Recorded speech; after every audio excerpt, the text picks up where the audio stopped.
Depuis toutes ces années que je surveille les bureaux de vote, je me suis toujours demandé comment mes adversaires allaient essayer de tricher. La bonne nouvelle, c'est que les opportunités de triche sont rares. La mauvaise nouvelle, c'est que parfois, il est possible de tricher. Je vais donc vous expliquer comment tricher et les parades qui existent pour déjouer la fraude. Restez bien jusqu'au bout, je garde le meilleur pour la fin. Pour faire le crime parfait, vous savez comment ça se passe. Il faut un mobile et une occasion de tricher. Alors le mobile, c'est simple, seuls les candidats et leurs soutiens peuvent avoir envie de tricher. Mais quand vous rajoutez l'occasion de tricher, ça réduit drastiquement le potentiel de triche. Pour trouver quand il est possible de tricher, il faut donc connaître le circuit de remontée des résultats. Je vous ai donc préparé une infographie pour illustrer mes propos. Sur cette image, j'ai divisé les opérations de vote en deux catégories. À gauche, en bleu, les remontées des résultats sortis des urnes. À droite, en rouge, la restitution des résultats par type d'élection. Pour tricher sans que ça se voie, sinon ça n'a pas d'intérêt, il faut maîtriser à la fois la remontée des résultats et la restitution des résultats. Ainsi, un candidat au régional, au départemental ou aux législatives n'a pas de possibilité de tricher puisqu'il ne maîtrise pas la remontée des résultats. Il est comme vous et moi, il ne peut que constater les résultats officiels. Vous l'aurez compris, pour tricher, il faut se positionner sur une case où arrive une flèche bleue et d'où part une flèche rouge. Et le premier cas de figure qui se présente pour tricher est tout en bas, c'est le bureau de vote. En effet, c'est là que se passe le dépouillement des urnes, là où une éventuelle triche serait la plus concrète. Néanmoins, la procédure de dépouillement des bulletins de vote est tellement bien faite qu'il est quasiment impossible de tricher à ce niveau-là sans que ça se voie. Et je dis bien sans que ça se voie, sinon ça n'a pas beaucoup d'intérêt. La première technique de triche que je vais vous dévoiler est relativement simple à mettre en œuvre et intervient au niveau des bureaux de vote. La fraude consiste à bourrer les urnes et à rajouter autant de signatures que vous avez rajouté de bulletins dans l'urne. Mais attention, cette méthode n'est possible que si vous ou vos représentants êtes les seuls à être présents dans le bureau de vote. S'il n'y a ne serait-ce que 2 candidats différents de représentés, c'est mort. Celui qui ne triche pas verra forcément l'autre tricher, sauf s'il est sous somnifère, bien évidemment. Mais être seul de représenter dans un bureau de vote ne veut pas dire que c'est open bar pour la triche. En effet, vos adversaires savent qu'il n'y a qu'un seul candidat de représenter dans ce bureau de vote, et donc, s'il y a un doute, c'est ce bureau de vote qu'ils iront vérifier en premier au niveau des signatures. Alors rassurez-vous, je ne dévoile là aucun secret. Cette technique de fraude est très connue au sein des bureaux de vote. D'ailleurs, chez nous, on appelle ça la méthode Manuel Valls, du nom d'un ancien Premier ministre qui a été élu député avec cette méthode de triche. Simplement, le juge a estimé que oui, il a triché, mais apparemment pas assez pour remettre en cause sa victoire. Bon, c'est une façon de voir la justice. Deuxième étape de triche possible, au niveau de la mairie, pour ce que j'appellerais la triche du facteur. Dans la pratique, la mairie additionne les résultats de tous les bureaux de vote et permet ainsi aux personnes présentes de connaître le résultat au niveau de la commune sans attendre qu'il soit publié dans les médias. Du point de vue de la triche, il s'agit de modifier les résultats du bureau de vote entre le moment où ils quittent le bureau de vote et le moment où ils arrivent à la mairie. C'est une technique un peu grossière, mais face à des amateurs, ça peut passer. Pour éviter cette triche, il suffit de photographier avec votre smartphone la feuille de résultats signée par le président du bureau de vote. Quelques secondes suffisent, n'hésitez pas à jouer des coudes pour prendre la photo. Ensuite, vous n'avez plus qu'à envoyer la photo à votre candidat attendant en mairie.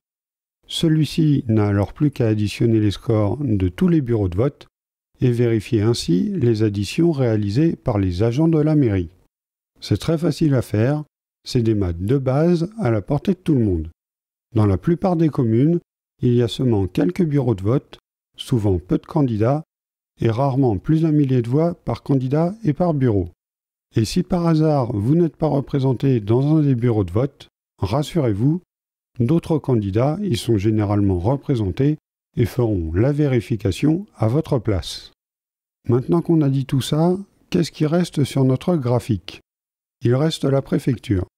Je vais être honnête avec vous, je ne sais pas trop comment se passe la remontée des résultats dans les préfectures. Mais je vois pas trop comment on pourrait y tricher, vu que les résultats sont déjà connus à l'échelle des villes. Enfin, dernière possibilité de triche, le ministère de l'Intérieur, dont il faut comprendre le rôle clé dans les élections. C'est en effet le ministère de l'Intérieur qui centralise tous les résultats issus des préfectures pour les reverser à destination des villes, des régions, des départements, des cantons et des circonscriptions. Et pour les candidats de toutes ces collectivités, inutile de demander au ministère de l'Intérieur de tricher pour eux. Le ministère de l'Intérieur n'y aurait aucun intérêt.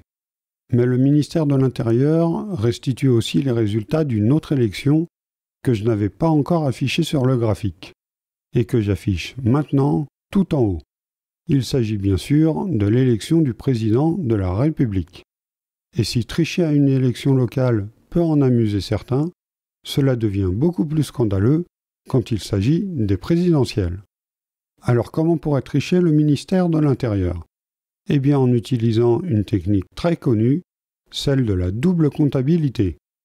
Pour que ce type de fraude soit efficace, il faut deux conditions.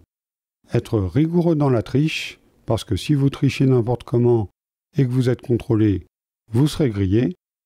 Deuxième condition, la modération dans la triche, afin de ne pas attirer les soupçons. Et c'est souvent là que les petits entrepreneurs se font avoir. Parce que si vous déclarez une paye de smicard et que vous roulez en Ferrari, les gens vont causer, ça arrivera jusqu'aux oreilles de la police, qui constatera une différence entre vos déclarations d'impôts et votre train de vie. Donc la fraude à la double comptabilité, vaut mieux la faire avec modération. Mais est-ce vraiment intéressant de prendre autant de risques pour un gain pas si conséquent? Pour les entrepreneurs, pas sûr. Mais pour une présidentielle, ça peut être le jackpot, à une condition toutefois que les résultats soient très serrés entre les candidats. Je viens de vous le dire, si vous trichez trop, ça se verra. La fraude à la double comptabilité aurait alors deux grands avantages. Le premier, c'est le calendrier politique. En cas de résultats serrés entre plusieurs candidats, les perdants auraient tout intérêt à réclamer un recomptage des voix. Mais quand une élection dure depuis plusieurs mois, tout le monde souhaite en voir la fin. Un candidat qui s'estimerait lésé serait alors accusé d'être un mauvais perdant et de retarder la campagne pour un second tour ou de retarder la mise en place d'un gouvernement en cas de triche à un second tour. Le deuxième avantage de la fraude à la double comptabilité, c'est que si on commence par recompter chaque bulletin, non seulement ça prendrait un temps fou, ce que le peuple ne supporterait pas, mais surtout ce recomptage ne servirait à rien, puisque la fraude ne se situerait pas au niveau des bulletins, mais au niveau du ministère de l'Intérieur. Vous imaginez vraiment le ministère de l'Intérieur dire « Oui, bien sûr, la triche peut venir de chez moi, venez, entrez, venez vérifier mes ordinateurs. » Je doute que ce soit aussi simple et aussi rapide. Et même en ayant accès aux ordinateurs du ministère de l'Intérieur, même en recomptant les résultats transmis par les préfectures, ça ne prouverait pas forcément la fraude si l'ordinateur en question est programmé pour afficher le résultat attendu par le tricheur. La question est donc de savoir comment se passe la remontée des résultats au ministère de l'Intérieur. Si le travail est fait par ordinateur, il y a à coup sûr peu de témoins. Et si en plus le travail de ces témoins est compartimenté, une fraude serait bien difficile à prouver. J'ignore à quel point une triche par double comptabilité serait possible au niveau du ministère de l'Intérieur. Ce qui est sûr, aujourd'hui, c'est qu'avec l'informatique et l'intelligence artificielle, il est très facile de générer un faux résultat final à partir d'une base de données certifiée. Dernier point sur ce type de fraude au présidentiel, il n'y aurait rien à attendre des sondages pour éclaircir les résultats.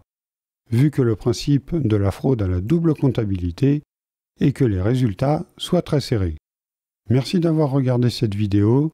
N'oubliez pas un j'aime, un commentaire et un abonnement pour me soutenir. Sur ce, je vous dis à la prochaine pour de nouvelles vidéos. Ciao!